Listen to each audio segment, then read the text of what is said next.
Hi అండి, అందరికీ నమస్కారం. Welcome to my channel. ఈ వీడియోలో ఏపీ ప్రభుత్వ ఉద్యోగ పెన్షనర్లకు పెండింగ్ బిల్లు చెల్లింపుల గురించిన తాజా సమాచారం అయితే తెలుసుకుందాము. సో పెండింగ్ బిల్లులకు సంబంధించి పేమెంట్స్ అయితే జరుగుతున్నాయి. ఇప్పటి వరకు ఎన్నెన్ని పేమెంట్స్ జరిగాయి, ఇంకా ఏ పేమెంట్స్ అయితే పెండింగ్లో ఉన్నాయి, ఇంకేమైనా జరిగే పేమెంట్స్ అయితే ఉన్నాయా అన్న దాని గురించి పూర్తి సమాచారం అయితే ఈ వీడియోలో తెలుసుకుందాము. వీడియోని ఎక్కడ కానీ స్కిప్ చేయకుండా ఎండ్ వరకు చూడండి, అప్పుడే పూర్తి ఇన్ఫర్మేషన్ అర్థమవుతుంది. అలాగే వీడియోకి ఒక లైక్ చేయండి ఫ్రెండ్స్.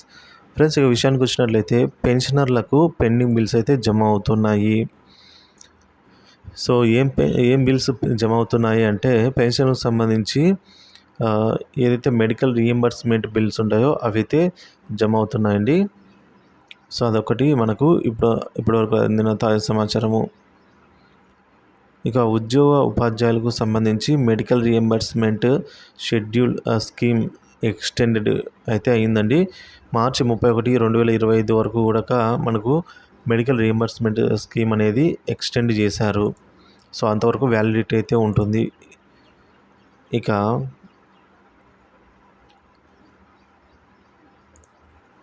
మనకు ఒక తాజా బ్రేకింగ్ న్యూస్ అయితే రావడం జరిగింది ఫ్రెండ్స్. అకౌంట్ శాఖ ఆంధ్రప్రదేశ్ నుంచి ఏంటంటే ఏదైతే సిపిఎస్ ఉద్యోగులు ఉంటారో పార్షియల్ విత్డ్రా నిమిత్తం వ్యక్తిగత లాగిన్ నందు అంటే పర్సనల్ లాగిన్ ద్వారా సిపిఎస్ను ఉపసంహరించుకోవచ్చండి. సిపిఎస్ అమౌంట్ను రిక్వెస్ట్ అనేది రైజ్ చేసి దాని ద్వారా అయితే ఎస్టీఓ స్థాయిలో ఆథరైజ్ చేయడం కుదరదు అని వివరణ ఇచ్చిన డిటిఏ ఏపీ. అంటే ఈ సిపిఎస్ ఎంప్లాయీస్కి సంబంధించి రిక్వెస్ట్ ఎవరైనా రైజ్ చేస్తే దానికి ఎస్టీఓ స్థాయిలో ఆథరైజ్ చేయడం కుదరదు అని అయితే వివరణ ఇచ్చిందండి ప్రభుత్వం. To all TOs are instructed to not allow request of partial withdrawal initiated by subscriber through this facility and reject them if any are pending at logins. This office could not receive any official communication on this issue for giving suitable orders. Therefore, all TOs shall follow the existing process which is in force, that is physical made application for a certification in this matter. Contact this office DTA అని అయితే రావడం జరిగింది. ఇక CPS amount అయితే జమ అవుతున్నాయండి. మార్చి, April సంబంధించి cooking cost bills అయితే 1 నుంచి 8వ తరగతి వాళ్ళకి జమ అయ్యాయి. ఈహెచ్ఎస్ పోర్టల్లో డిడిఓ లాగిన్లో మొబైల్కి ఓటీపీ రాకుండా కాంటాక్ట్ అడ్మిన్ అని వస్తున్నవారు సో ఈ విషయాన్ని అయితే ఈహెచ్ఎస్ వారికి మెయిల్ చేయడం ద్వారా మీ ప్రాబ్లం అయితే సాల్వ్ అవుతుంది. సో ఇంకా మనకు రావాల్సిన అమౌంట్స్ విషయానికి వచ్చినట్లయితే GPS loans, APGLI loans, ఎస్ఎల్స్, TS police department వారికి, అలాగే హెల్త్ డిపార్ట్మెంట్, ఎడ్యుకేషన్ వారికి. సో ఈ విధంగా అయితే పెండింగ్ బిల్స్ ఉన్నాయండి. వీటితో పాటుగా మనకు 11వ పిఆర్సీ అరియర్స్, అలాగే డిఆర్ అరియర్స్ పెండింగ్లోనే ఉన్నాయి. ఇంకా కొత్తగా మనకి ఐఆర్ కూడా ప్రకటించాల్సిన అవసరం ఉంది. 12వ పిఆర్సీ అమలు కనుక ఆలస్యమైంది కాబట్టి. ఇక డిఆర్ వాస్తవ పరిస్థితి ఎలా ఉందంటే డిఆర్ అరియర్లు 18 నెలల చెల్లింపులు జరగాల్సి ఉంది.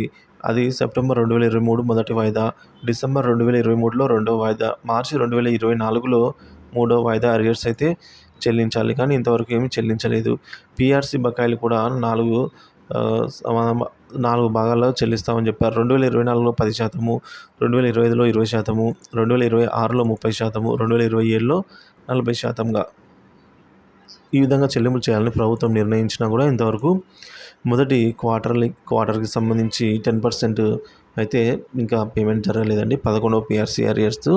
ఇక పెన్షనర్లకు పిఆర్సీ అరియర్స్ అనేది జీవో నెంబర్ 106 ప్రకారం జనవరి 2023 నుంచి పెన్షన్తో కలిపి 4 సమాన వాయిదాల్లో చెల్లింపులు జరగాలి, కానీ ఇవేమీ జరగలేదు. ఇక పెన్షనర్లకు, ఉద్యోగులకు అరియర్స్ డిఆర్ అరియర్స్ సుమారుగా 734 కోట్ల వరకు అయితే పెండింగ్లో ఉన్నట్టు తాజా సమాచారము. డిఆర్ అరియర్స్ కానీ రాష్ట్రంలో ఇంకా ఎక్కడే కానీ జమ అయిన దాఖలాలు లేవు. ఇంకా పెండింగ్లో ఉన్నటువంటి బిల్లుల విషయానికి వచ్చినట్లయితే ఎంప్లాయీస్ యొక్క ఎస్ఎల్స్, డిఏలు, పెన్షనర్ల డిఆర్లు, ఒక 11వ పిఆర్సీకి సంబంధించిన అరియర్స్.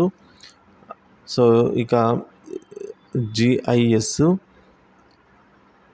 ఏపీజీఎల్ఐ లోన్లు, టీఏ బిల్స్, ఎస్ఎల్సీ ఇవన్నీ కూడా పెండింగ్లోనే ఉన్నాయండి. ఇవన్నీ రావాలి. సో మొత్తానికి సమీక్ష తర్వాత ఐఆర్ మరియు డిఏ బకాయిలపైన అయితే నిర్ణయం ఉండవచ్చు, రీషెడ్యూల్ చేసే అవకాశం అయితే ఉంది అని చెప్తున్నారు. సో మరి ఈ అసెంబ్లీ సమావేశాలు నిన్నటి నుంచి ప్రారంభమైన నేపథ్యంలో ఉద్యోగులకు సంబంధించి టాపిక్ అయితే ఇవాళ రేపైతే వచ్చేదానికి అవకాశం ఎక్కువ ఉంది. కాబట్టి సమీక్ష తర్వాత ఐఆర్ మరియు డిఏ బకాయిలపైన ఇంకా రీషెడ్యూల్ చేసే అవకాశం అయితే ఉన్నట్టు కనిపిస్తుంది. సో ఇది అండి ఇప్పటివరకున్న ఏపీ ఉద్యోగ పెన్షనర్ల పెండింగ్ బిల్లుల తాజా సమాచారం. వీడియో నచ్చినట్లయితే లైక్ చేయండి, షేర్ చేయండి. Thank you for watching this video.